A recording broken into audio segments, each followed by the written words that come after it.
Hello, everyone, and welcome back to the VoxWork podcast. I'm your host, Asmogan, and these are my co-hosts. I'm Nathan X2000. Thank you once again for having me, you beautiful gentleman. And I'm Nico40K. Always a pleasure to be among such wonderful guys. And today we're going to be covering two topics for you, as well as a single community question. And we're going to start with the topic introduced by Nico. Yes. Now, historical figures and how we think they would do in 40K. So, and this is a really interesting question. So I'll go first. The one I have is Olga of Kiev. And one of my favorite historical figures. So now again, a lot of the stories we have to sort of take with a grain of salt because they cannot be 100% confirmed. But if there's an air of mystery, if there's an air of mythology to it, that's absolutely fine too. So, and to give a bit of a background, Olga of Kiev was a Varangian in obviously Kiev. And she had a husband. That husband was a bit of an idiot because, well, there was a rival tribe called, what was it, the Drenlians? Or whatever.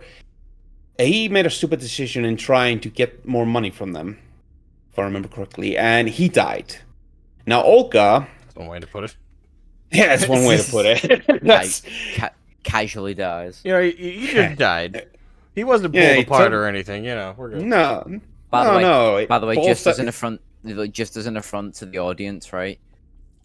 Nico's going to be saying a lot of Slavic words. You might want to bolt down any fucking vodka that you've got in case it starts like floating towards the ceiling.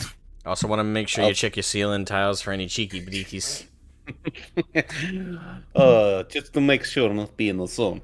But Nick's just clawing out the fucking gutters like you called, Stalker. So funny. Get out of here. It's so funny you mention that. I've just been playing through the Stalker games. Really good stuff. Anyway, so the Drevlians announced to Olga that her husband had died. And if I remember correctly, one of the proposal was that she would get married to one of them. Now, Olga responded by saying, yes, of course, please. That's fine. In secret, she was actually digging a massive hole for the Drevlians. So when they came in, they were actually carried hand first in their boats, just lifted up and taken to the town. And they were celebrated as if they were some freaking heroes, only to then be falling. They were toppled down a massive hole, absolutely stuck in there. Whereas Olga just squatted and was just like, is this to your liking? Friggin' based. And yeah, she was actually quite cunning. Very so. And one of my favorite piece of historical action she did. And this is, again, could have happened, could not have happened, but basically, the Drevlians, she managed to conquer like a town, right? Or, on the verge of it. Don't remember exactly. But basically, the only thing she asked of that particular town is to have all the doves. It's like, okay, wait, why? I remember this part of the story. So it's very iconic. It's very iconic. So, the thing with the doves was the fact that they all had, they all went to the particular roofs, right? And the roofs of the Drevlians were all covered in thatch, which is incredibly flammable. And she gathered all the doves, and at night she would tie strings to the doves with a bit of flammable, right? And of course, she would then release them, which they would obviously fly back to their roofs, whereupon their roofs would be set on fire. Oh, and a massive fire engulfed, and she actually, if I remember correctly, she blocked the entrance out of the town for the civilians to get out. And the reason for that, she said, this is a town. Someone has to pay taxes. I don't know if that's true, but it's just I could almost love her thoroughly if it weren't for that statement about taxes. Mm-hmm. Fucking hell. And I'm just, when I heard this story, I'm just like, man, find you a wife that cares. Find you a wife that will take extra revenge on the ones who fucked you over. Oh, yeah. And I think, I absolutely do think that she would thrive in 40K, at least because she was very cunning. She was very methodical in her plans. And I think if she was see, that's the thing. What faction she would be a part of, it would kind of depend because she was originally a pagan, so it could be chaos. But if we're going with the fact that she was canonized as a saint, could go with Sister of Battle, certainly. I'm thinking a loyalist version of Latara Saren, because Latara Saren is very much built around the same like core idea as what Olga is. Obviously, with very different motivations, but both very both very tactical, both very logistically minded, both very clever and know how to manipulate people, and both intimidating as fucking shit. Yeah. Yes. Yeah. And that, I think that pretty much settles it for me. I don't really have much other than I would love the idea of a character like her in 40K. And obviously, technically speaking, Latara Saren does fit that. But if she was actually in 40K, I think she could thrive. So who wants to be next? Asmogan? Flip a coin on it. Okay, right. So I've got two. I'll be brief with them. Asma, how many do you have roughly now? I have two. Okay, right. So one of my historical figures that I would have loved to, or I would like to see within, well, not like to see within the 40K, but I reckon would thrive if there was a 40K equivalent of them. First of them would be Oda Nobunaga. Ooh. Because, you know, we can actually prove he's fucking real and not like a certain retainer of Oda Nobunaga that everyone keeps saying is like fucking big old we was samurais and shit. Yeah, Oda Nobunaga for the same reason as Unico, because Oda was very much feared within Japan upon the Sengoku Jidai era because he was a very, very good tactician. Like, he was brutal. He wouldn't give you a single piece of respite. I think it was the very first battle that he was well, actually I don't think it was his, I think it was his first battle in the sort of Sengoku Jidai era where he was basically cornered and he was outmanned.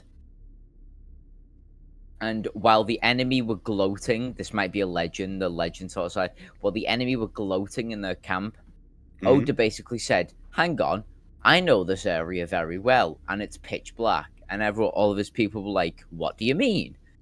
Well, it's pitch black, the ground's watery, it's swampy as shit, and there's hills all around us. We literally could sneak up upon the enemy camp while all of them are getting absolutely shit-faced on sake. We'll just wait outside the tent. So he was like, everyone, be silent. Like, fucking tiptoeing over like a goddamn Looney Tunes cartoon, right? Just, like, be quiet. I'm hunting Japs. Wandered over to the enemy camp. Waited until they were fucking shit-faced. And obviously, because they didn't have doors on the tents, they kind of just peered in and they were like, oh, hello. And then they were like, you're not wearing the same color armor as I am. And he's like, yeah, no, you're not. Bye, dickhead. And started slaughtering the enemy camp. They were caught with the pants down, basically. And that was one of the battles that sort of Nobunaga gained his reputation in. Because, like I said, he was heavily outmanned, heavily outnumbered, and he slaughtered the enemy forces because of how good of a tactician he was. Damn. Fuck yeah. Now, a savage and tactical mind is someone who I would represent with the Dark Angels. Because something tells me that the Dark Angels don't run in, guns are blazing. Like, they're sort of stoic. They wait. Almost like maybe those are the Blood Angels, because I know that Dante has a certain fight style where he waits for you to make a mistake, and the moment you make a mistake, you're gonna fucking pay for it. Mm-hmm. So either Dark Angels or the Blood Angels, but either or, Nobunaga I think would fit in with those factions because, like I said, he's methodical, and God help you if you make a mistake because he will capitalize it. He will punish you. A very good choice, I would say. And yes, he's very sort of stoic as well. Not to the level of what was his name? The Stoic Emperor of Rome. Marcus Aurelius. Aurelius, yes. Yeah, I don't think to the same level as Aurelius, because I know the Japanese were sort of into talking and explaining their emotions with little fucking poems or whatever. But Nobunaga was very much a threat on the battlefield. Like, he was scary. He was very scary. But you'd never see him in a sort of a flying rage. He's always, like, fucking at the background staring at you. And you're kind of looking at him like, what are you planning, you top-knot motherfucker? It's like a horror villain. It's like, I'm seeing you. Yeah, basically, like, you'd see Nobunaga on the other side of the street, a truck would drive by, Nobunaga, gone. like the end of, like, Silence of the Lambs, where, like, he's just walking outside the fucking White House, the truck goes past, disappears. The other Japanese generals, this is not good. It's not a good. I cannot hear click-clack of sandals on grass. We do not know where he is. Hello. He's doing the shinobi thing. That's cheating. He's not a ninja. It's a cheating.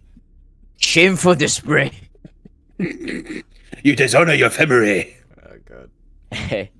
Okay, so that's the first one. The second one would be, now I think this character's a lot more legends based, but the Chinese general of the Romance of the Three Kingdoms, Lu Bu. Have you ever heard of Lu Bu, either of you? No, I'm very. You've never played the Dynasty Warriors games? No. I've heard of them, but I've never played. How do you spell Lu Bu? It's like, this is one credit I can give to, like, the Chinese. They don't bullshit with spelling. It's literally Lu Bu, Lubu. just saying his name sounds like Lu Bu. I'm gonna loop you. Jeez. Lude boob. Thank you, Chinese. So, he was a Chinese general. And he was most famously known for his beetle headpiece, which was ridiculous, but apparently would strike fear into the hearts of all the soldiers who saw him on the battlefield, because legend has it, and obviously this is just rumors going around, that he would slay 1,000 men a day. Like, his reputation preceded him. He wasn't like Oda Nobunaga, who was always in the background and he was commanding great armies. Lu Bu was at the front. Lu Bu was pushing other soldiers aside because he wanted first piece of the action. And obviously this is legend. We can't prove anything. But for a man within China with its billions of people, for to even stand out amongst the peasants who pretty much all have a small ass weapon, for this motherfucker to ride on a horse with a halberd. And everyone knows, rather than go, there's Chinaman 2,560,000. Everyone knows your name in China. That's a big deal. So they all, I think a lot of his legend, like his legendary status, comes from the Romance of the Three Kingdoms. But as like a base historical figure, he was fucking terrifying. And I'm a bit conflicted with what faction he'd fit best in, because from the Imperium side, he'd be a custodian. Oh yeah. Like, you just see one of him. It's just him on the battlefield, and you're like, how many men do we have? 2,000. How many is it just him? Yeah. Well, we're fucking outmanned. There's 2,000 of us. We've got guns. We've got power claws. We've got power knives. We've got gargants. What the fuck aren't we approaching him? Look at him. He's standing there. Menacingly. Yeah, that was basically the gist of Lu Bu. He stands there menacingly because of his reputation. Now, we don't know whether he could fight, slay 1,000 men a day. Very, very, very highly doubt you could, but because there's that many people in China, I wouldn't put it past the realm of possibility, because he was skilled in warfare. Like, he was skilled in fighting. Nobunaga, he was skilled in being a tactician. Lu Bu was the dude at the front. So, for the Imperium, I'd put him as a custodian, because he's like a specimen. But as a Chaos... a person who's part of the Chaos Space Marines, easy, super fucking easy, right? It would probably be a World Eater. Yeah. I would put him as a Night Lord, because Night Lords rely on fear a lot with their tactics, like fear and savagery. But the only thing that sort of sways me in the idea of in terms of a World Eater is that Lu Bu doesn't hide from the legends. He does not fucking hide. He wants you to see him. That's World Eater. Witness me. Yeah, fuck it, bagger. He's like, witness me. Like, he'll jump down from the mountain on the fucking horse with that legendary Dynasty Warriors guitar, like, literally running down the side of a mountain just with his fucking halberd defying gravity. So yeah, those are my two. Alright, pretty good picks. Thank you. Okay. Asmogan, what are yours? Okay.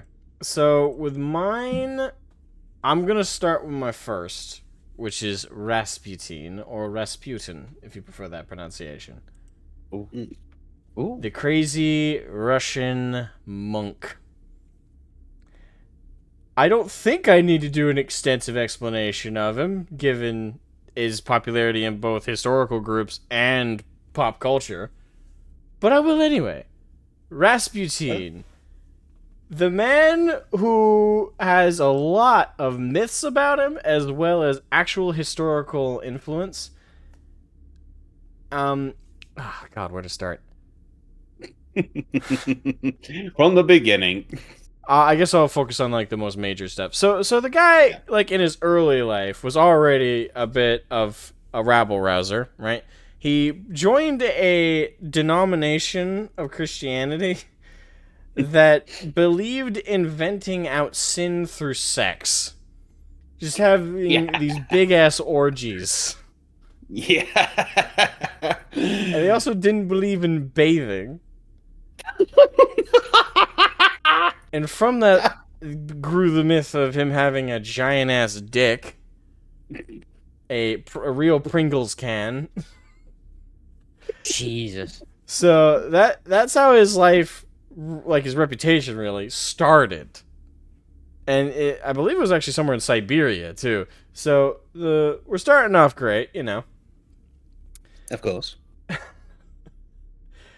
Okay.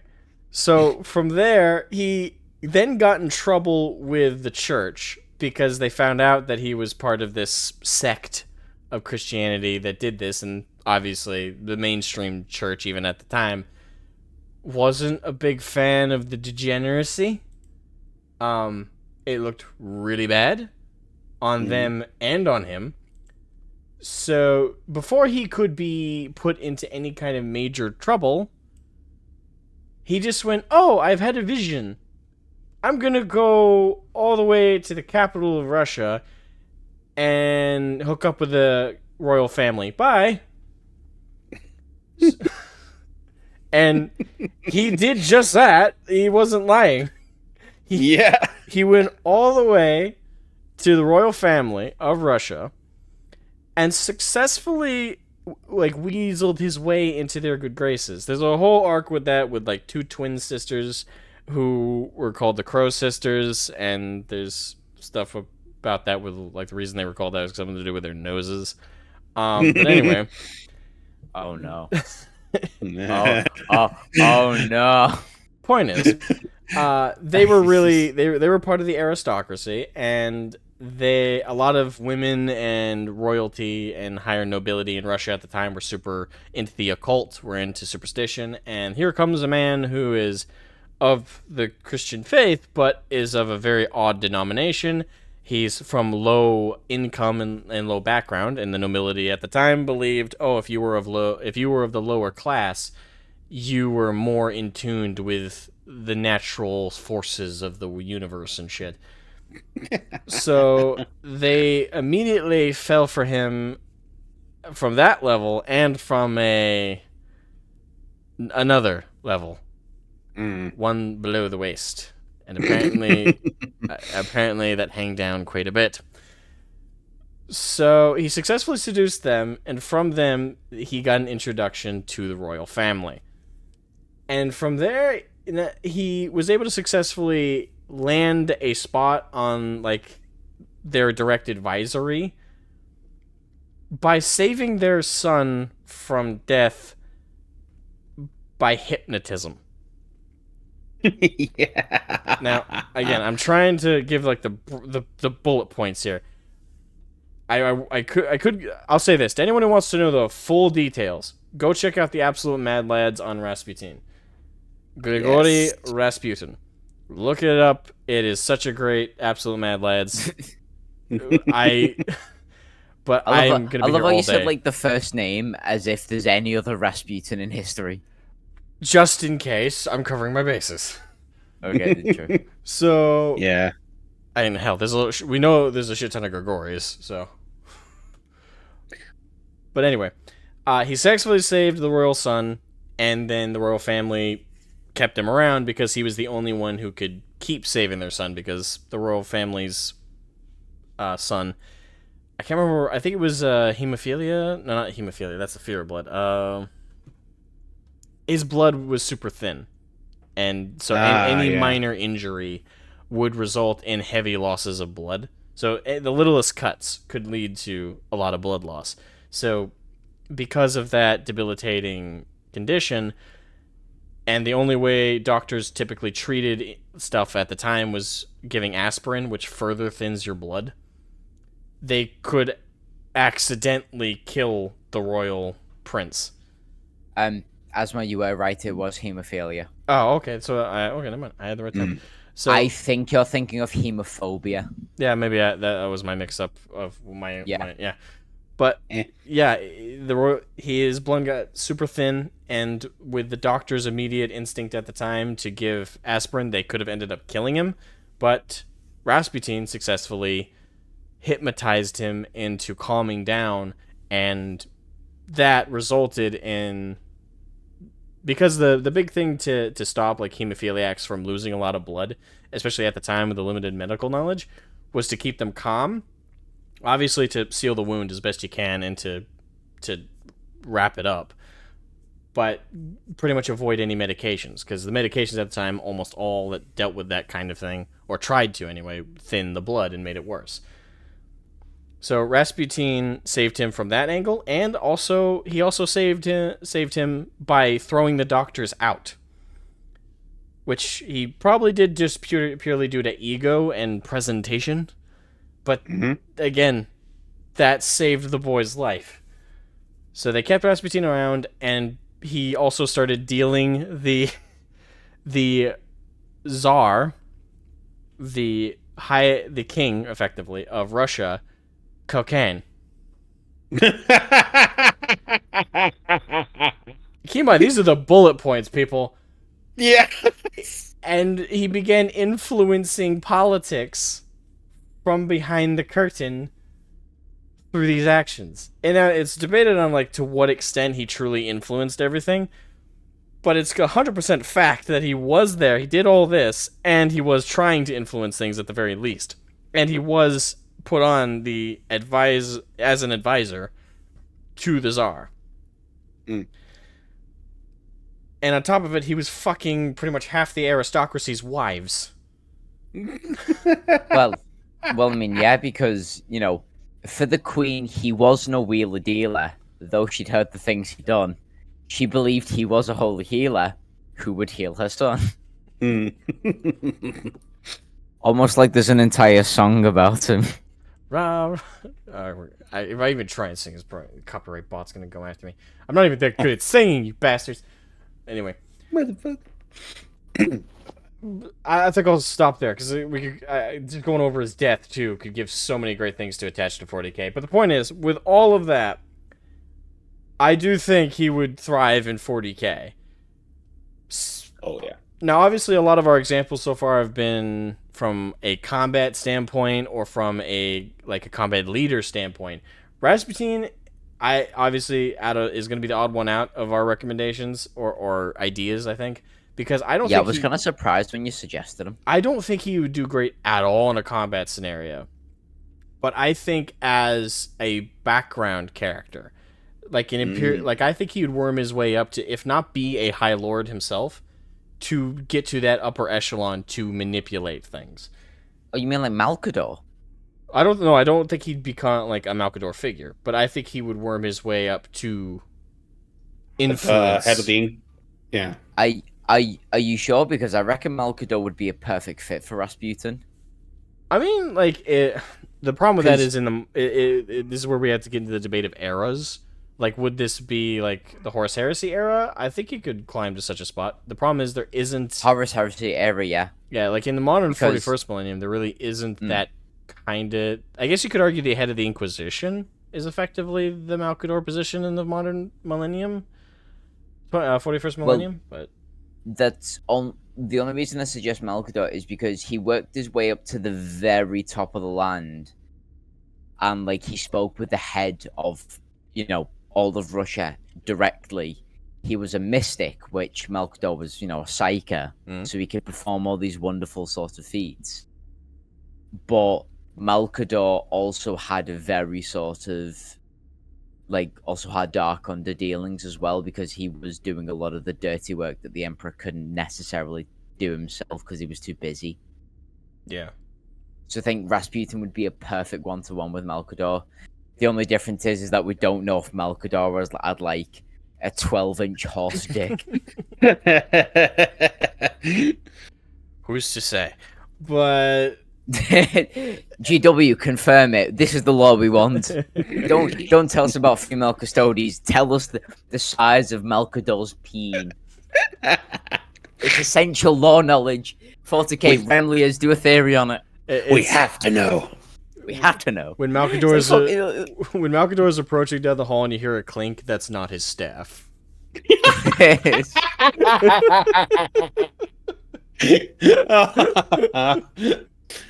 Oh, jeez. Fuck. But everybody's wondering why Malcador's walking around in a tent. It's like why are you wearing a tent? Nah, that's just my robes. What's sticking out the middle? I'm just pitching this tent. I saw Saint Celestine in the shower the other day. Ain't stopped thinking about it. Oh my god. Well, at the very least, if not something like a Malcador figure, he would he would definitely be in the upper echelons of the ecclesiarchy. Oh yeah. Oh, absolutely. Would you also argue that he could potentially be in, say, chaos? Oh yeah. Oh yeah. Yeah. Because I kind of feel, because from everything, like his manipulations and all that stuff, I kind of feel like either, like a Sinchian type, but obviously then you have his private activities, which is Slaneshi. Could be an argument. Yeah, I think he would be a Chaos Undivided cult leader, which would be attached to a warband, obviously. But I think he'd lead a Chaos cult, and it'd be Chaos Undivided in the sense that it'd have a leaning towards Tzeentch and Slanesh. Yeah. There's also the Nurgle. The other thing is like he didn't bathe, right? He didn't bathe. Yeah. That was a big part of the world's first Redditor. That's great. Oh my god. So you have the Nurgle there. The only thing. Oh, and when he was almost killed, when they poisoned him, and then he jumped up and tried to choke the guy who poisoned him to death, but then his cohorts showed up and shot him. That could be that raging moment of like lashing out. I'd use that as an example for Khorne. So we have all 4 Chaos Gods represented in some major part of his story. So yeah, I'd say Chaos Undivided cult leader / warband add-on for sure for Chaos. Probably the most effective warband and cult amongst Chaos too. But that's my first and longer one. Sorry, it's like rah Redditor doesn't even wash his hair. He'll go online and call you a bigot. Is it like he'll call you a natty online?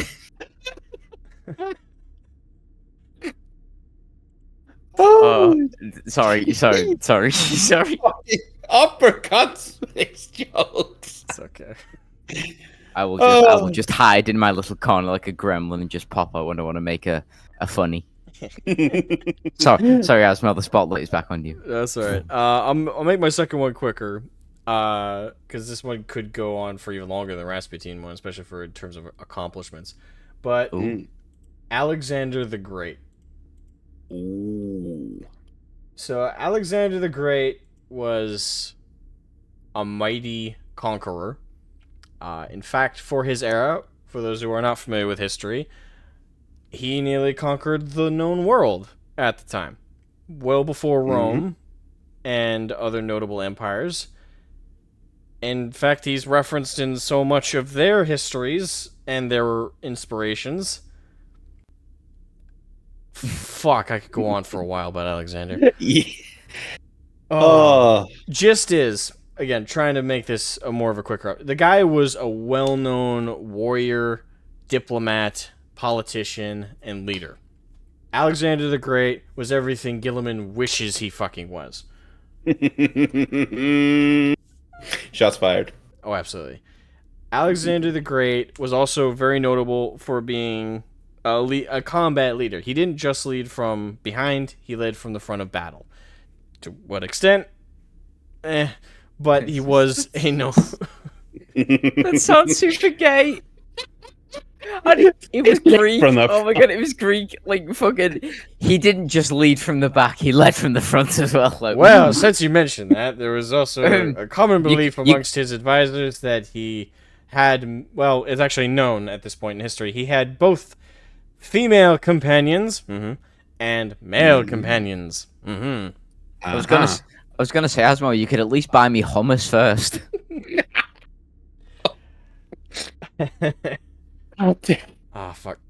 So with Alexander the Great, in terms of how he would fit into 40k, this is where I struggle with, is where. Because I can see an argument for Alexander. Obviously, within the Imperium, I could see him being a leader of a major regiment of the Imperial Guard. He was such a capable commander.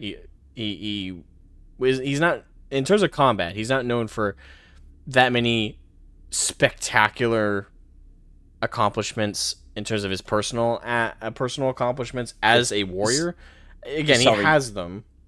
Sorry, just as an Nico, you might agree with me. I want to hear you talk about Alexander because I know there's a particular person that watches these that is very knowledgeable on this side of history, and like Asmo's literally just tipping on eggshells while like a certain person's hovering over him with a fucking roof tile. But not spread any misinformation, Asmo. That's also why I'm trying it. That's another reason why I'm trying to rush through it. Is go on, say Alexander was black. Say it. Oh, no, say it. Yeah, he had cornrows, and he was. He was a rapper and everything. And when he conquered what he did, he was saying we is kings and shit. we taking over Mesopotamia and shit. Oh, so being an extraordinarily capable commander and leader, I would say within the Imperium he would be a general for sure. I cannot see a lower rank for him. So he'd be a general of an Imperial Guard regiment, and one with a heavy focus on mobility, I think, and also a very effective logistics. So that's within the Imperium. I can also see him within the Eldar. This is mostly as like the leader of a whole craft world. One that is, I would argue, probably the most effective at staying alive, and also still effectively fighting for that said craft world to thrive and find a safe home outside the craft world. Like I think if there was a single Eldar leader that was basically just Alexander but in 40k, I think the Eldar would be a lot more compelling. For me personally.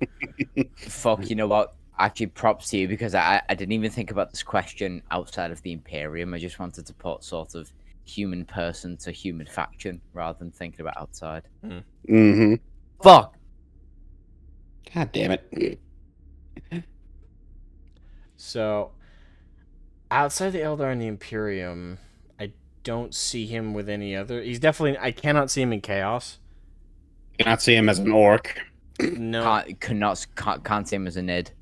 No. So, yeah, just those two. He's not Drukhari either, because he wasn't degenerate enough.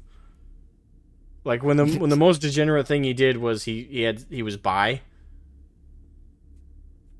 Oh my god, he's blonde and he's bisexual. And yes, I know, Pyrrhus, that we can't... For real. I know, Pyrrhus, we can't say he was bi because we can't judge the people of that era by the sexualities of today. It's just to make it easy for myself. Yeah. So leave me alone. Pyrrhus just comes in as like the Inquisition. It's like, Asmo, we have to talk now. There's gonna be a dissertation in the comments. He's gonna lay that out, motherfucker's like, gonna write he's gonna write a thesis on why you're wrong. Yeah, I see it. I feel it coming. I know it's coming. But yeah, that's what I see for Alexander in 40k. I think he would thrive as a leader in either the Imperium or the Eldar. And those are my two. Okay. Very nice. solid picks. Very solid. And also, may I say, Nico, good question. Well, thank you. Thought-provoking. I'm just glad that we got all a bunch of laughters into this. Oh, don't worry. I have spiked myself with so much tea and caffeine. I'm fucking ready for the laughter, boys. Come on, keep going. Went Super Bowl. He's fucking ready. Yeah. Jeez. All right. Shall we go with the next question, or? Yeah.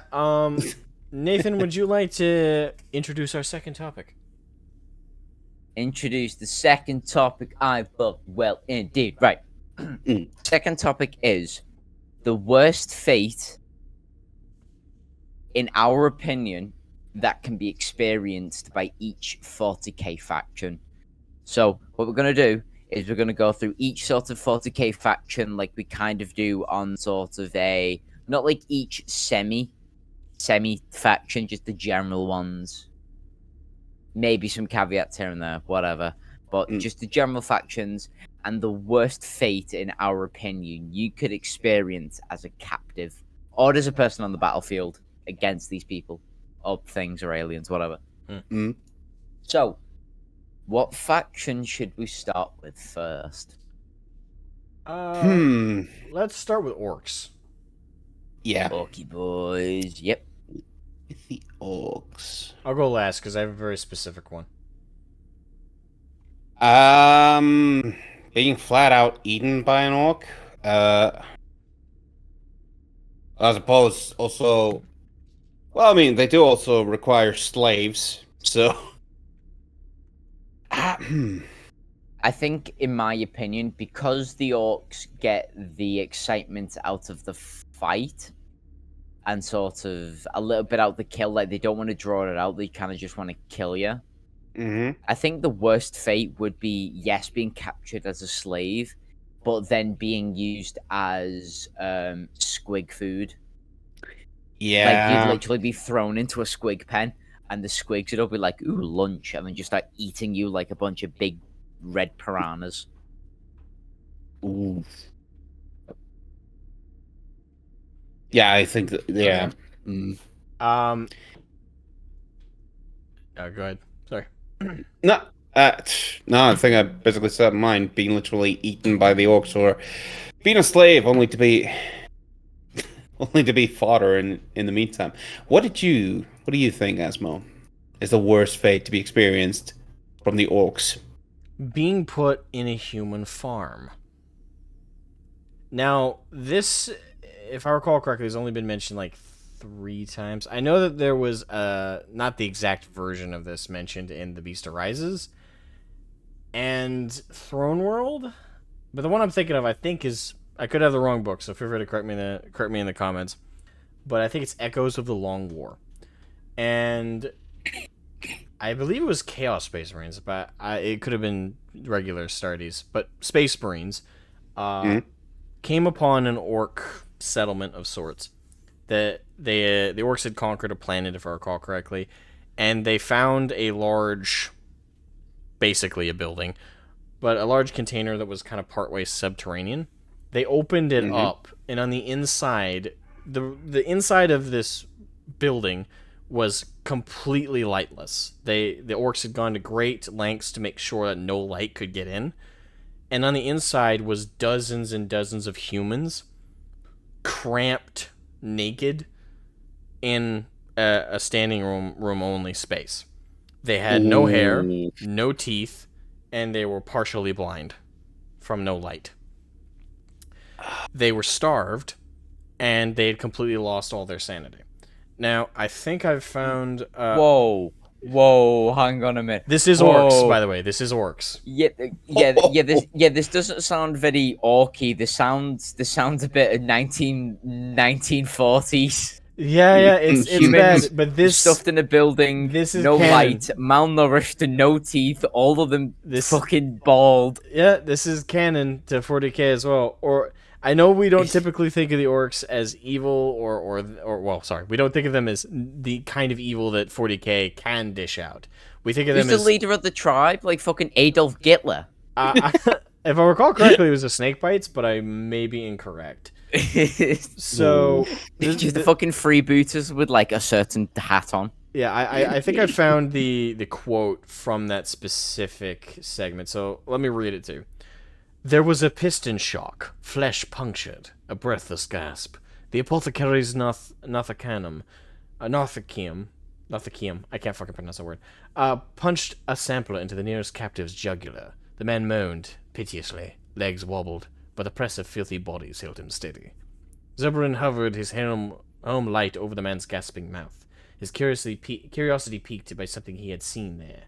As well as having no hair, the man also had no teeth, and, now he checked, no fingernails. Nothing with which he could conceivably do harm to himself or another. A rare and unsettling cocktail of pity and disgust settled in his gut like one of Ryok's analgesic slimes. His roving beam paused on the face of a woman who opened her mouth placidly, as though conditioned to associate light with water or food. There was something branded on her cheek. Zurbaran moved closer. She remained as she was, mouth wide and waiting, even as Zurbaran enclosed her head in his gauntlet and turned it gently to the side. The brand was that of a snake. The man under Mendel Ryok's ministration gave one last grunt as the apothecary's Nothakium retracted. There are dangerously high levels of synthetic growth enhancers, testosterone, and other steroids in his blood. I would need to return him to Dantalion's apothecarian for more thorough investigations. And this was from an orc camp.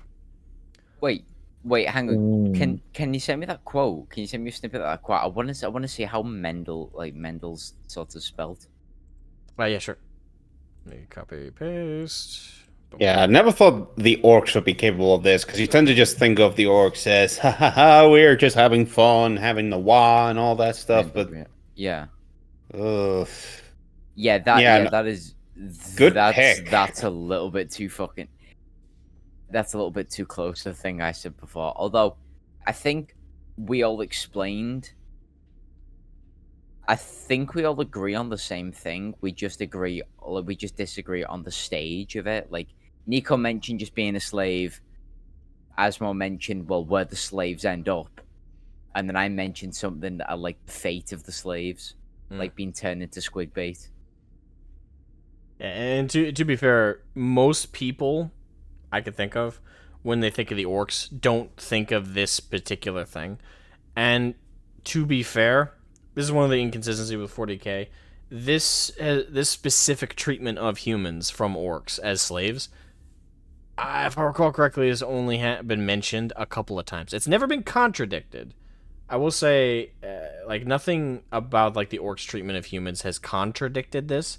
There have been lines throughout several of the Horus Heresy books and also through some of the side-along series about the orcs, simply just making humans do tasks, and if they don't do them, beating them to death.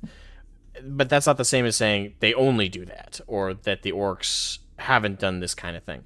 And this specific treatment has only been mentioned, I think, in like 3 books or 4 books. That being said, it's never been contradicted, so this is the dark side of orcs that we don't think about.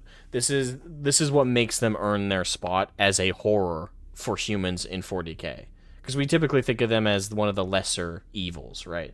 Like, they are evil still to humans. Like, they find you, they'll destroy your world, they'll kill you, you'll kill your family, and they'll do all of it while screaming nonsense words. But this is the kind of evil they can dish out. Like, to condition a human to remove their fingernails, to blind them, and basically completely break them down mentally to the point where they associate light with food, like cattle. It's pretty bad. Yeah.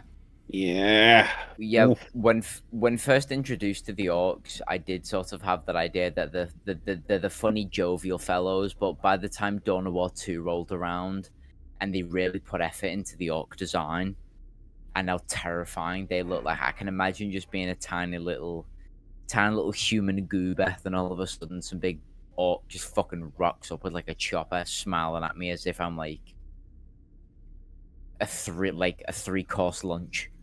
Like, they are scary motherfuckers. Oh yeah. So that's the orcs. What's next? Probably the next easiest one as well. I think this one will be really quick. Drakari. Oh yeah. Basically turn yourself into a living furniture in constant pain. I have a very specific example of this. If you want to carry on, Nico, I'll just bring it up.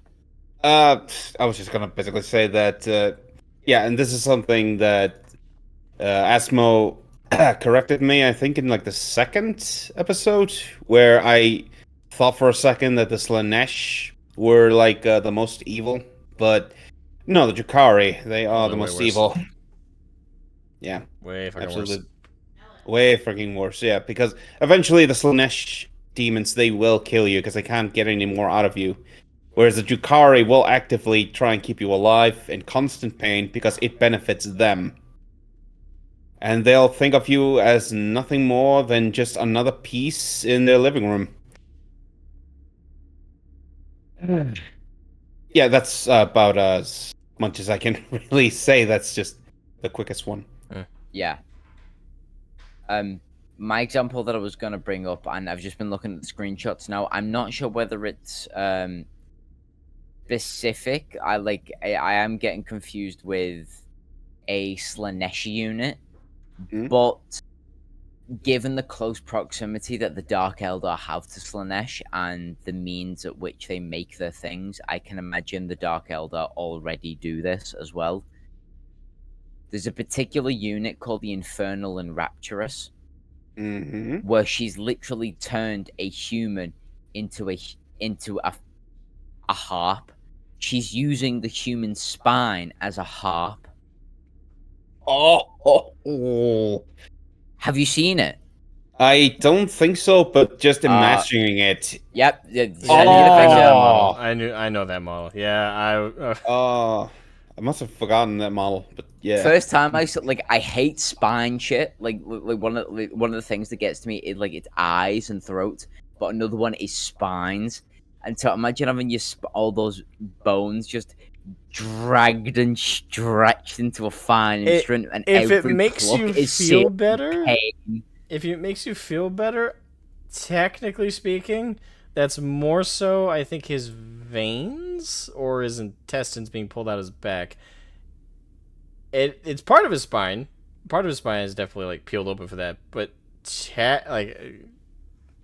technically, that's less his spine. Yeah, Either way, look. Yeah, but look at where the fucking strings are coming out of. Oh yeah, it's coming out of his back. Wedged in his spine, at least, and every pluck is a moment of searing pain. And they keep you alive for that too. Yeah, Exactly. They make sure you're alive.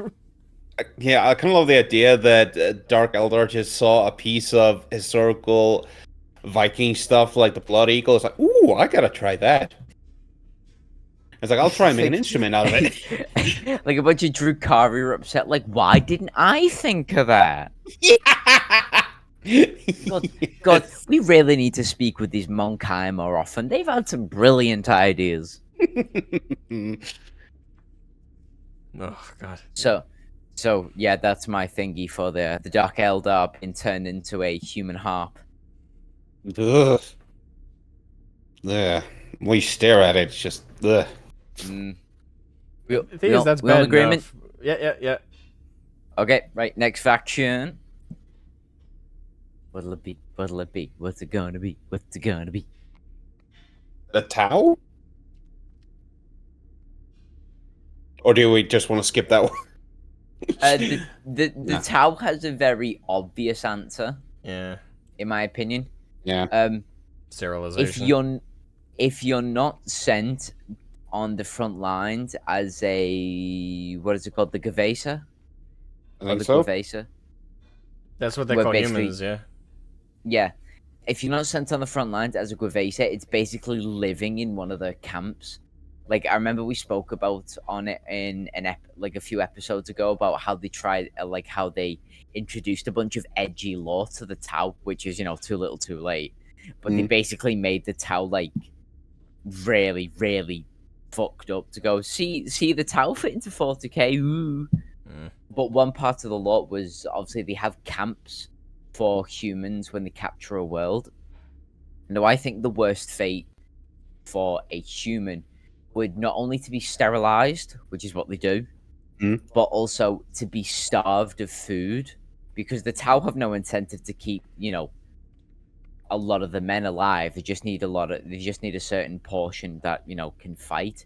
But if you're like a man in his 50s and you have no fighting ability, you're literally going to be castrated, you're going to be starved, and if you're on a world where you've got a family, you then have to watch every other member of your family starve around you, being surrounded by these Xenos captors. And let's say the Tau get some funny ideas about wanting more Gavesa for their front lines. What are they going to do with the women? How are they going to make more Gavesa? So they might leave a few alive. They might leave a few men uncastrated, if you know what I'm going with this. Yeah, forcefully. Yeah, but like imagine being a man, too weak to do anything, chemically castrated, watching everyone you love die, and knowing that these blueberry-faced fish fuckers are the ones behind it all. And they're still considered the cuddly ones. It's death. It's literal death by attrition. Yeah. I think would be the worst fate. Because at least a death by a Crutox Hound, a Krut Carnivore would be quick, as well as the Tau like to fight at range, at least the main Tau forces, so they'll kill you before you see them. But at least they'll make it quick. But with the human captors, they will make it so fucking slow. Oof. Unless you two have any... No, I was gonna say the sterilization as well. sterilization, honestly. They've done But that. everything that you mentioned though before, is very. Sorry. It's just everything you did mention though. It does add to them a little bit, but it goes keep in mind, it was beyond the grafted on sterilization. them after people complained extensively that they didn't fit into 40k. So I did say that. Yeah, I did say. I know. that. Nico is. I'm just saying, in counter to the point that like adds depth to them.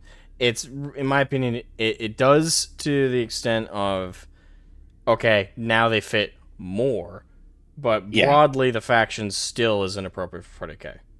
Too little, too late. Yeah. Yeah. But yeah, so a little bit more so from the sterilization is everything around it, like being a human in Tau captivity. And all that, by the way, could still work in a Star Trek.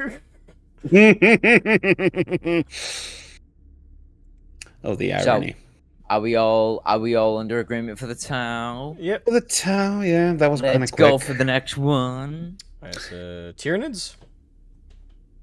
That's pretty straightforward, I think. The Nids, I'm pretty sure, is super fucking easy. Yeah, getting eaten and then converted into biomass, and then from there converted into Hormagon, Termagon. Sorry. Okay. No, I have a different one then. Nico, if you want to take the floor before me. I was just one thing I did think was being. Wait, are you gonna bring up the? Oh, okay, no, yeah, fair enough. That would have been worse. Well, yeah, like I was gonna say, like being transformed into a gene stealer, effectively bringing upon the Tyranids to your planet, and then the very last second you just lose your sanity, or is that? God, I need to get my Tyranids facts straight, but yeah, basically being a gene stealer. Yeah, I disagree with that on the principle because you wouldn't necessarily be turned into a gene stealer. You would just be housed as biomass. Yeah, I figured you were about to bring up the gene stealer cults. Is that going to be your? I was not going to bring up the gene stealer cults. Oh, because this is the fate. So, like I said before, it could either be like you don't have to be subjugated and captured, like the rest of the examples. This could be on the battlefield as well. And one of the Tyranid weapons is the burrowing beetles. Yeah. You know, where they shoot the beetles and they start crawling and writhing and slashing at everything inside your body while you're still fucking alive. For those watching at home, think of this scene from the Mummy movie from the 90s. Yeah, with the scarabs. Yep. That's pretty much God. Because while your body is releasing adrenaline to try and keep itself alive, to get you outside, you can't do anything because the many beetles that are burrowed inside you and they're clawing at your heart, your stomach. You feel the back of your eyeballs get mulched out, and you slowly get turned into liquid biomass slurry, which is then absorbed. So you were kind of right as well with the whole getting eaten and turned into biomass, but the fucking burrowing Tyranid beetles or the burrowing worms that really, holy shit! That it's one of the reasons why I love the Nid so much, because they're fucking terrifying. I hate them, but I love them. I hate them because I love them. I love them because I hate them. That does make me think of like a comedic scene where like guardsmen are fighting Tyranids, and they're like, "Well, the worst that could happen, sir, is one of the big ones comes over and eats my bloody head off. Get down, Sergeant! What?" Gets hit by the Ripper Swords. You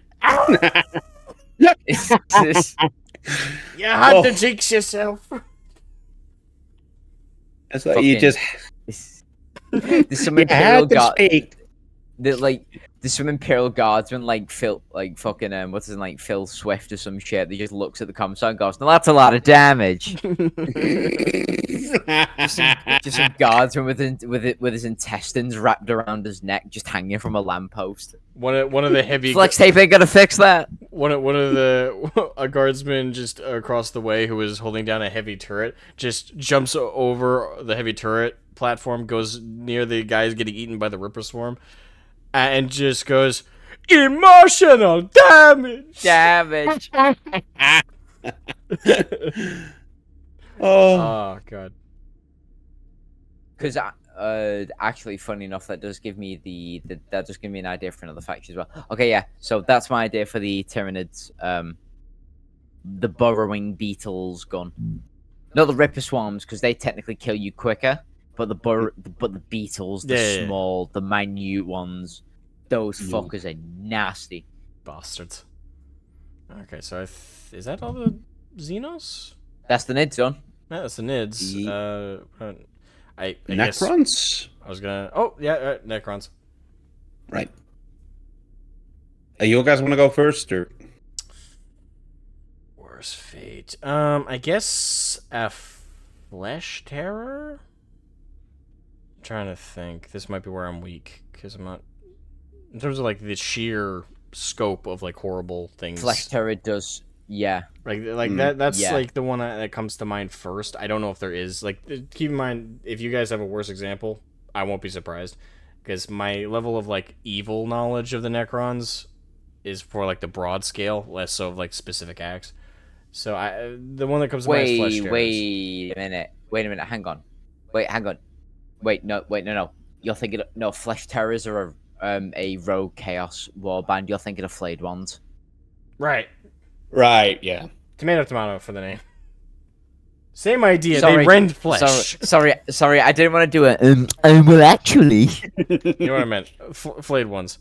Yes, them. Like, the Flayed Ones are the worst ones I could think of. Similar to, like, the Drakari's, like, idea, although at least they actually kill you. But anyway, they skin you alive and wear your flesh. You just gotta stay in fashion, you know? Oh my god, a Flayed One fashion show. If I recall correctly, Flayed Ones also are the ones who specifically hate living people the most. Like, lore-wise, it's like keep in mind, all Necrons hate, like, everybody. A ton. Yeah. But Flayed Ones are supposed to, like, uniquely be, like... I fucking hate these living things with their flesh and with their bones. And they're particularly cruel as well when it comes to their victims. Yeah, but like I said, this is where I'm weakest. So this is the worst I can think of as the Flayed Ones. Do you guys have a worse example? No, I'm on a hard agree with you with Flayed One, because obviously Flayed Ones literally close and then they flay you alive, so you're still going to be alive as they're skinning you like Edward Scissorhands with a cannibal wish. Mm-hmm. You know, just searing, like cutting off the fat of, like, a pork joint or some shit, and just draping it. Because to be fair, you could be alive after the whole ordeal. Yeah. Oh. Still. Yeah. That'd be even worse. So, yeah, Flayed One, I definitely agree, in my opinion, would be the worst fate for a human, as I'm for... Because I don't think the Necrons get any excitement out of torturing, because the Necrons don't have a lot of emotions, do they? There's only select Necrons that, like, have emotions. Yeah, the idea generally across the faction is, like, the higher nobility bloodlines, like, they all have still their memories and some of their emotions. But, yeah, I can't remember. I think the Flayed Ones are of a higher class, but they're not, like, the upper tier. So they're still, you know, devoid of a lot of emotion. I think the only emotion they can feel, and this, I could be wrong in the lore in this, but I think the only emotion the Flayed Ones can feel is hatred. And that's why they do that shit. I mean, it would make sense for them. Yeah. And yeah, basically, same. I just think being part of a Flayed One just because imagine one of them having, like, sentience. It just they have the desire to just rip the flesh, but they wanna take their time. They just the Drakari, they keep you alive. They do their best to keep you alive for the process. Because they want you to experience every inkling of pain as they rend your flesh from your body and then wear it. Yeah, I kind of imagine there would be, like, I don't know if you guys have read I Have No Mouth and I Must Scream. Yes, I have. I actually read that recently. That's fucking me. That, yeah, like, remember the hate speech that Am had? Yep. Like I imagine, like he would just there'll be like a flayed one, just having like maybe a Space Marine or Imperial Guard, and just having go full on like the hate speech. It's like I hate, and Yeah, it is. Holy crap. yeah, that Am would fit into 40k perfectly. yes, that's yeah, would absolutely fit in. That's a perfect reference. Yeah. All right, so I think we're done with Necrons. Right. Yep, all in agreement. It's being poked by a flayed one repeatedly. Mm-hmm. As it peels your So, flesh who's next? off like the skin of an apple. Yeah. Let's see who is next. Leagues of Votan. They get you Sure. too drunk. I can't comment on the Leagues of Votan because I genuinely don't know a lot about them. Neither do I. So I'm gonna. think I brought them up because Yeah, they're that- another option, but I didn't know if you. I've had zero interest in her lore, but I don't know. Nico, you got anything? Did you? the only thing that this is not even something within the lore. I just sort of think it's a possibility because you know how their whole because you know how they have their computer like gods, quote unquote, which wouldn't necessarily make the most Yeah. sense considering that all AI tend to revolt. But anyway, right? You're already espousing more than I know about them. Yeah. The only thing that sort of comes to mind is like, okay, what if there was a section of the League of Votan who went like full Aztec and sacrificed to their AI god? And that's like the only thing I can even remotely think that would That's be a what if, somewhat though. That's interesting. not like a, yeah, that's a what if. That's like not the thing that. that they actually do. That's not a thing they actually do, and that's sort of the point. I don't really think much of them, so I guess. So I guess the worst fate that we can think of is knowing they exist. Relatively speaking, yeah. Okay, yeah, I'll give you that one. Okay. So I think that's all Xenos, Leagues of Votan, which are a gray Wait, area. Eldar? Oh fuck! Eldar. Right, we did Jakari, so my brain was like, oh, we did the Eldar. Nope. Craftable Eldar. That is the second time Eldar has slipped your mind, Asma. To be fair, I'm the one who gave an example of the historical figures, that only one, mind you, that could fit with Eldar. Fair enough. Thank you very much. The Eldar. How dare you not know your Eldar lore?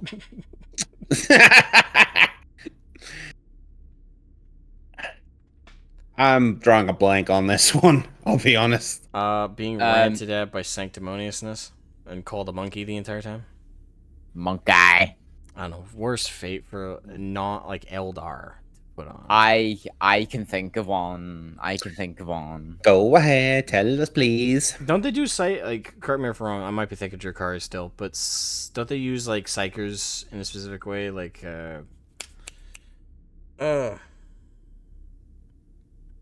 the screamer chicks? The Banshees? The Howling Banshees. Yeah, don't they do something that's pretty torturous to humans? For like They scream a lot. Well, there's something about it that's like psychic based. Correct me if I'm wrong. Isn't that like? I'll just let Nathan take the reins on this because I don't have a very good basis for craftable Eldar. Nico, you might want to take the floor because I'm still trying to find what this thing's called. Oh boy. Actually, wait, hang on. There is one thing. Is it cheating if I involve it with the Exodites or? No, it's the Exodites are technically the Eldar, so yeah, go for it. Mm-hmm. Being eaten by a dinosaur, or like a T-Rex. Wouldn't that be quick though? It's pretty vanilla. Okay. Yeah, pretty vanilla. It could be quick, but then again, just picture it though. Like, you have an Eldar that is riding a dinosaur that likes to hunt its prey and then eat its prey very, maybe in pieces, and all the time you're just alive. You feel all the teeth digging into your flesh, ripping apart. Being gnashed, yeah, I suppose. Yeah. But I have found my example. All right, shoot. Oh, the death by the Harlequin's kiss weapon. Oh, okay. So we're doing Harlequins with Craftworld. Yeah, sure. Sure. I just said Eldar. Yeah. Well, okay. Sure, go ahead. Like I said, we're not doing like the small factions because technically we could do that for like we'd be here for days if we did that. Well, technically, okay.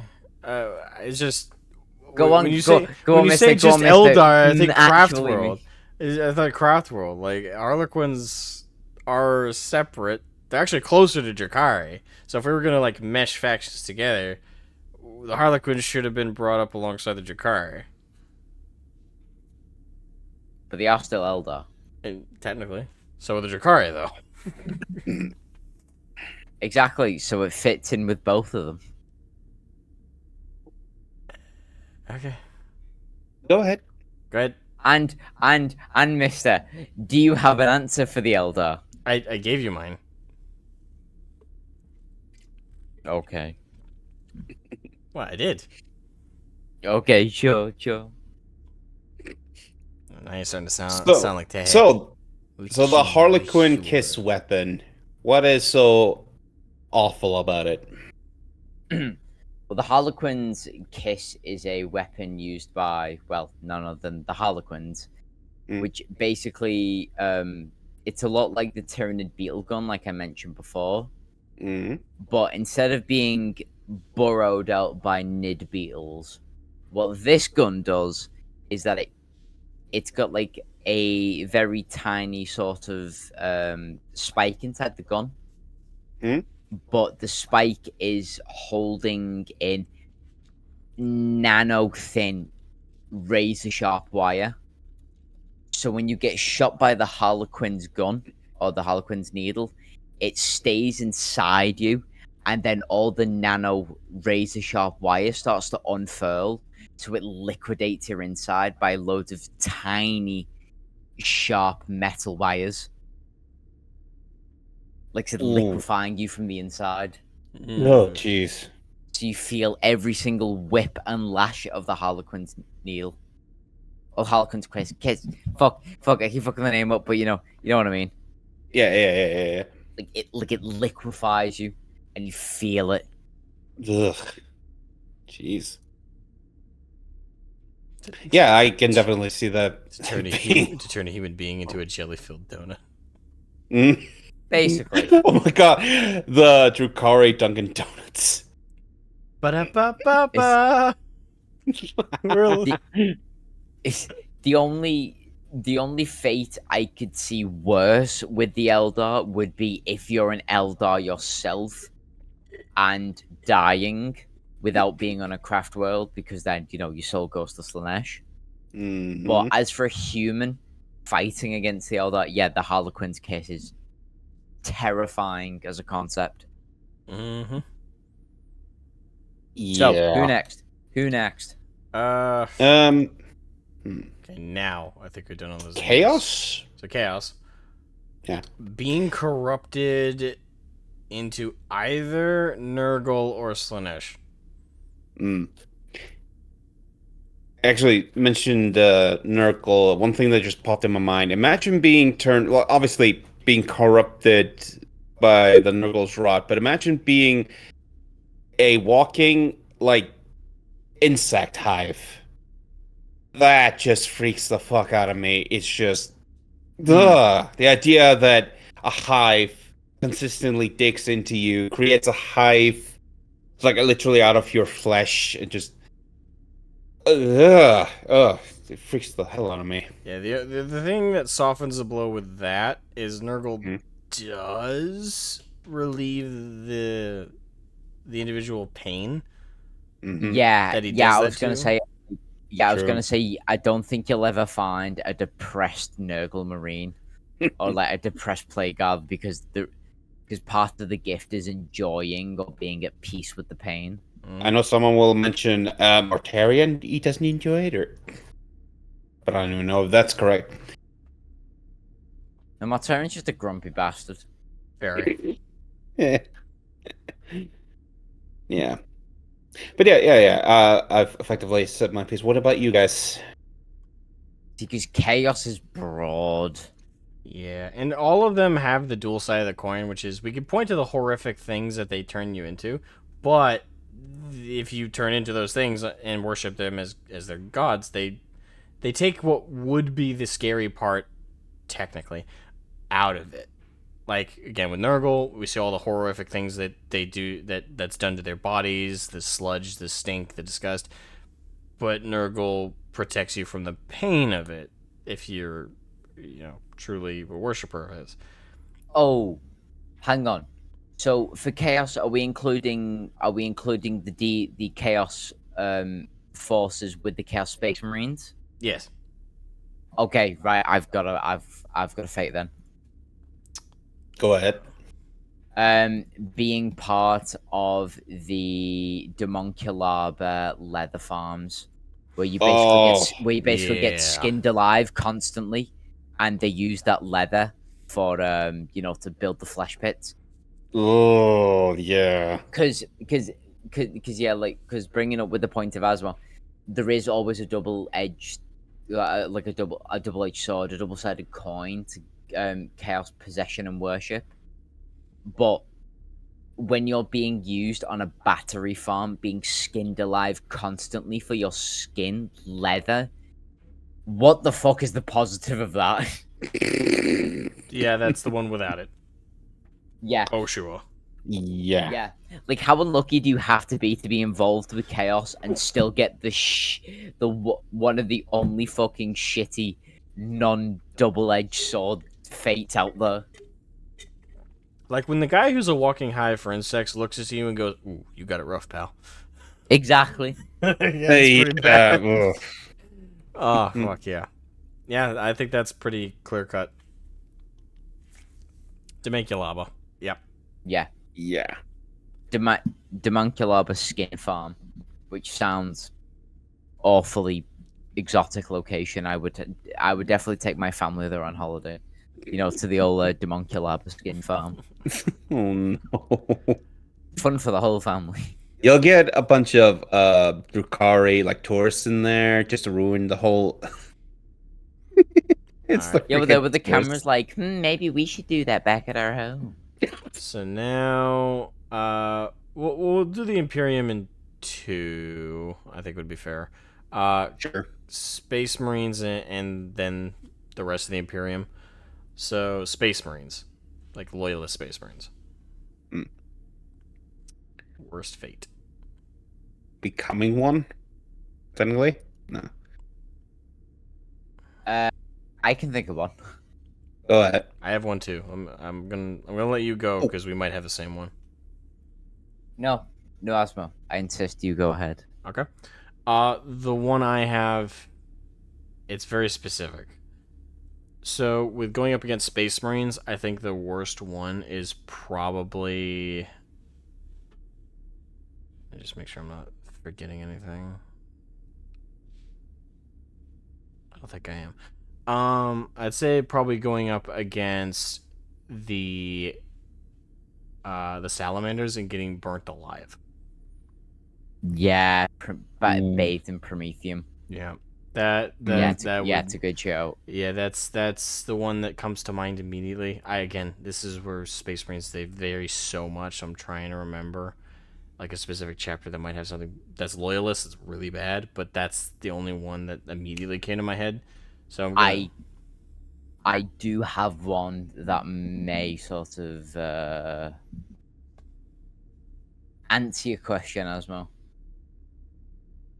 So, for me personally, one fate that I would absolutely hate if it ever would be interrogation by the Dark Angels. dragged to a basement where you'd never see the light of day, thinking Mr. fucking Asmodee's watching over you with a happy look of glee because he's just waiting for one of his people to go, Asmodee! Yeah. Just interrogation, whether it's Prometheum scolding, whether it's beating, scarring, bolt arounds, but just drag, and no one can hear you in this chamber, and the only thing you're surrounded by are other people who are held against your will with the Dark Angels. Yeah, I'd agree that's worse. Yeah. Because there is no guarantee you're coming out of that alive. I tend to forget like the torturous stuff from the Dark Angels a lot of the time. Yeah, that's. I also tend to like when I think of like the Imperium like torturing people, I tend to like think Ecclesiarchy / Inquisition.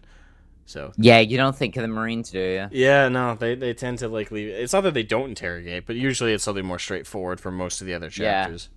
Yeah. They just kill. Mm-hmm. But Dark Angel's like, we're gonna extract every single piece of information out of you. It's like, what do you know? Like, you're about to be interrogated by Space Marines. Oh, well, this can't be too bad. It's the Dark Angels. Fuck! Have a nice day. Guardsman, you better tell me your secrets on how to out-pizza the Hutt. I don't know! Asmodee, yes. Get the Prometheum. Get me the Prometheum and the Taylor Swift CD. No, I'll tell you. Please. Jesus. So it's I can imagine a scenario. I don't want to hear another breakup song by a basic white bitch. So you'll talk? I can imagine a scenario where like a younger Dark Angel is like accompanying Asmodee to the chambers, and he's just like, I've heard, my lord, that you've begun utilizing a brand new torture method found from an STC. Is this true? It is, brother. Behold, and he opens the door, and all you can hear is, I'm a barbecue. Just blasting. It's fantastic. Made of plastic. Oh. Holy fuck. Oh. Someone make that a comic immediately. Asmodee, what do you have there, brother? Oh, the new device that we have for torturing the heretics in our dungeon. What does it say? Brother, who was DJ Khaled, and why does he have a CD? Oh, no. Even worse. DJ Khaled, we the best. The Emperor didn't believe in us. Oh, even worse. Korn did. Even worse. It's like, what is that? What is that disc collection you have there? And it's just called The Acolyte. Oh no! Get the TV. Bring the TV set. Oh my fucking god. God. It's like you get like a representative of each of like the like Asmodee has like one like member of each of the original legions, like the Imperial Fists and like Ultramarines, etc. He has all of them lined up, and he pulls out a CD player. We're about to find out who's the real man in the room and who's weak. Presses play, and it's fucking. Oh shoot! What's that? It's Friday. That fucking song. It just he just starts blasting it, and like the like the Raven Guard dude starts like rocking in the corner immediately. And oh my god! The Salamander starts bashing his head against the wall, trying to light himself on fire with any sparks he can find. And the only one like dancing along with it is the Ultramarine. Oh my god!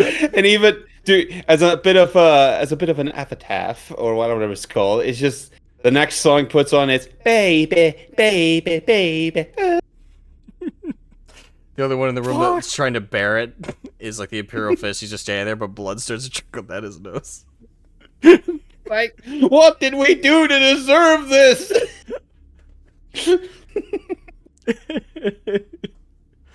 My god. Fuck. Okay. So that's it for Space Marines. Let's hit on the rest of the Imperium. I'd say I've got one for the wider Imperium. I got one, but it's a if.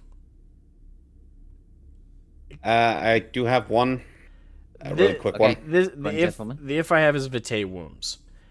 And that's because we don't know exactly how they are. One of the prevailing theories about Vitae wombs, for those who don't know, Vitae wombs are... They're described as a technique, which is still the thing that confuses me most about them. But it's some kind of technique that's used to increase the level of which people are born. And they're afforded by the Inquisition very carefully. They're very protected technology. And they were given to Krieg to increase their production of new soldiers. Now, it's never been explicitly said, as far as I've seen, what they are.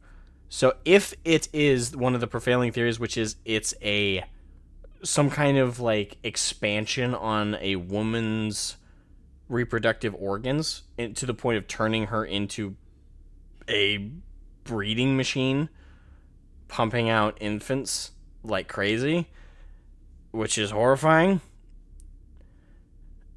If it works that way, then I'd say the Vitae womb is probably the worst fate that could be doled out within the Imperium. But that's a big what if, because we don't know.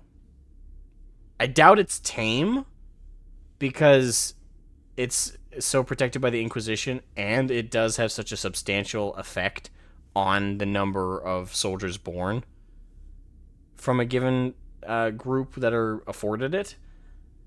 And also because it's so hush-hush. Like, it's so hush-hush, the Inquisition are afraid to even record information about it. So that tells me, if it's not what I just pitched, it's even worse. So I'm going to say Vitae wombs. Ooh. Nico. Yeah, this is actually part of... The one that I could think of for, like, the broader Imperium is... Well, you know about the Skull of Progenium? Yeah. How there are some cadets that, for insubordination, they're effectively mutated into... Well, physically, they're put into, like, mortar, and they're aligned in ferrocrete walls, where basically they're kept alive, if I remember correctly.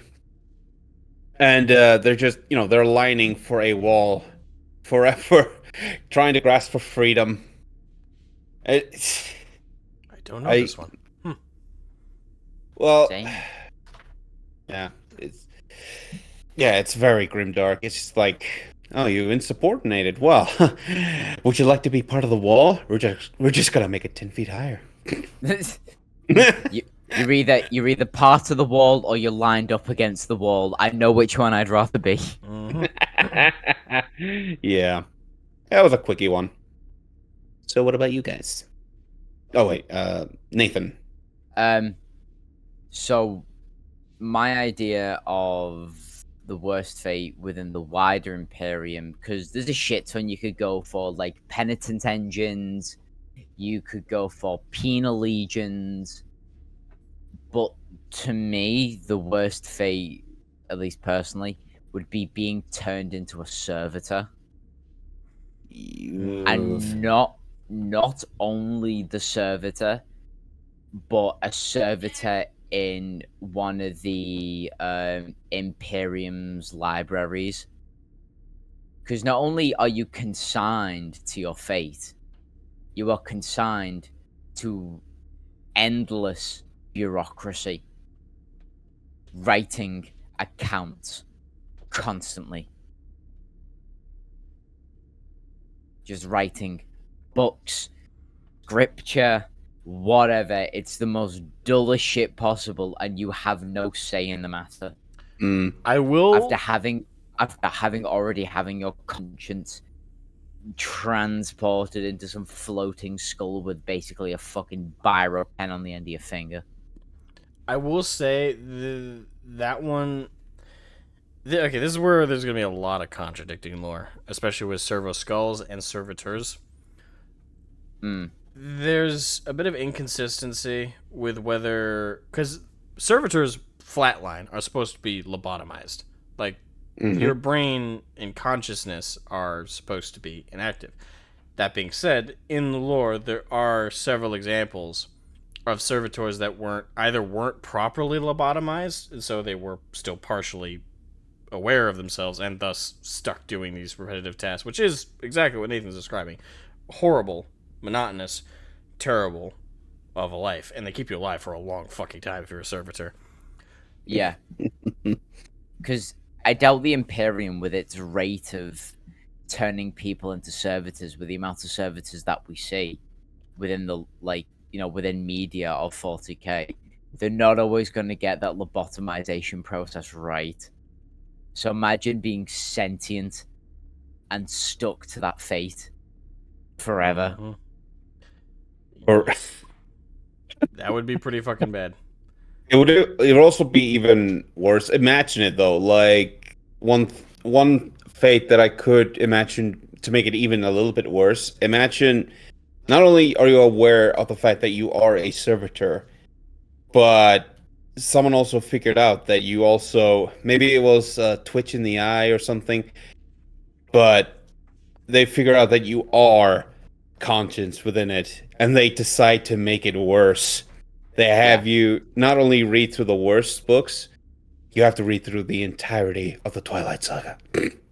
Fuck that. Oh no. The 40k version of My Immortal. Yeah. So that's it. Okay, so that's it for the wider Imperium. We think of any else, or I think that's it. Yeah, for now. All right, so that's the answer to that topic then. So, community question. All right. I mean, technically, we could count the Mechanicus as its own faction, but then again, they're also part of the wider Imperium. That, I was considering them part of that. Is there something about Mechanicus specifically you'd like to bring up that's separate from what we discussed? Not really, because, like I said, the part of the wider Imperium and also the Mechanicus don't tend. I'm pretty sure the servitor shit would class as the Mechanicus as well. Yeah. Because they, it's almost like the Mechanicus specialize in robotics. So yeah, so let's move on to the community question, and it's from a Mr. Dragonus, isn't it? Yes, it is. Dragonus. Bragi. Dragonus says, "What existing cultures from Earth would you like adapted? To a chapter or guard regiment?" Well, we've already answered the chapter question, but guard regiment. For the guard regiment. Now, preemptively, to anybody in the chat, I know there's like a shit ton of fucking regiments that already exist that are canon, that are pretty much every culture. I don't know all of them, so I'm gonna list off one that I'm not aware of has a regiment, but if it already does, fine. Don't get all, well, actually us in the chat on this one. Actually. For me, I'd probably do. Nope, there's one for that shit. I guess like modern day, like American military. Not for aesthetic, but definitely in like performance and like the way they behave. In terms of aesthetic, I'd mesh that with the kind of like half Cadian and part probably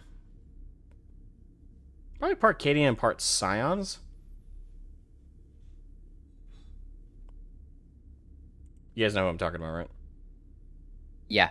Okay. Yeah. I'm just clarifying. So kind of a mesh of their aesthetics. So yeah, I do that. Again, it probably is a regiment that's exactly what I'm describing right now, but I don't know it off the top of my head. So I'd say modern day American with an aesthetic of combined half Cadian, half Scions. That would be my. Yeah, that would be mine. That's a good pick. Nathan? Nico? Nathan, you want to go ahead? Fine, fuck it, I'll go ahead. Okay, I'm gonna go for the and this is probably showing how much of a fucking weeb I am. The Imperial Japanese Army. Ooh, We have the nice. Basically, a little bit of blend of the Sengoku Jedi era with like the armor aesthetic, but a lot of sort of the tactics of the Imperial Japanese Army, which basically, like, imagine being a bunch of chaos cultists and then 10,000 Imperial guardsmen run over the hill, just going Tentacle Banzai. I mean, Running at you like fucking Iwo Jima, and he's like, wait, they weren't supposed to do that. I mean, I got good news for you, Nathan. It's not in 40k, but Rubs knows. You know, for my tabletop. I know, I know. Don't think I forgot, Mister. I very much was going to ask you a question after the stream about how that's coming along. Okay. Actually, I have good news on that front. Yay! But yeah, so Imperial Japanese Army for the regiment. I'd really love that because tactics and absolute batshit suicide charges. Nice. Okay, perfect. Nico. This is a really quick one, and I don't necessarily know the entirety of the historical context, but well, since I do have a bit of Celtic blood within me, the Highlander. Like, imagine like an entire Imperial Guard regiment has like the style of the Scottish Highlanders, and Wait a minute, hang on. Isn't that just Gaunt's Ghost? wait, Gaunt's Ghost are literally Highlanders. are they? Yeah. Oh. Well then. Nico's like, hello, darkness, my old friend. Got to talk with you again. Well, that's the only thing I could really think of, like at the top of my head. So, yeah. I mean, luckily they are. Well, as I said, apparently Highlanders are a thing. So I suppose I'll start reading the Gaunt's Ghosts then. Awesome. Yes. All right. So yeah. Because any other answer would just be a variety of Viking this, Viking that. Which we definitely have. Yes.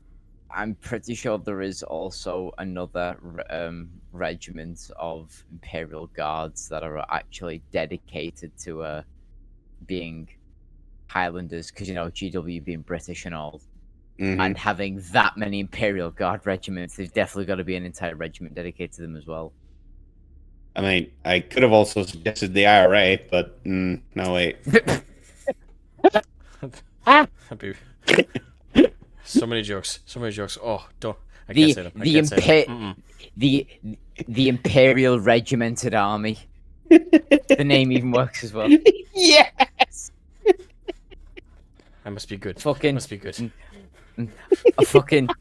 A speed freak orc just rolls over the battlefield. All of a sudden, like, the buggy blows up. All the orcs are looking at each other, but that thing was perfectly crafted. How did it blow up? And all of a sudden, you've just got like some Imperial Guardsmen in a fucking balaclava with binoculars hiding over the hill. Chucky Allah. Okay. Oh my god. Oh shit. Oh yeah. Thank God I don't live anywhere near there. Okay. Okay. Alright, so that's it for our community questions. We only had the new ones, so if you would like to give us more community questions, make sure to leave them in the comment section of the podcast episode. Just label them podcast question or PQ if you'd like, and I'll make sure to try and spews those out, or Nathan will. And obviously our Discord community, they have a place where they can post those as well. I'll make sure to keep an eye on those. So yeah, thank you guys so much for watching. This has been Asmogan. This has been Nathan X2000. This has been Nico 40K. And we will see you all next time. Bye bye. Ingrid. Chucky Allah.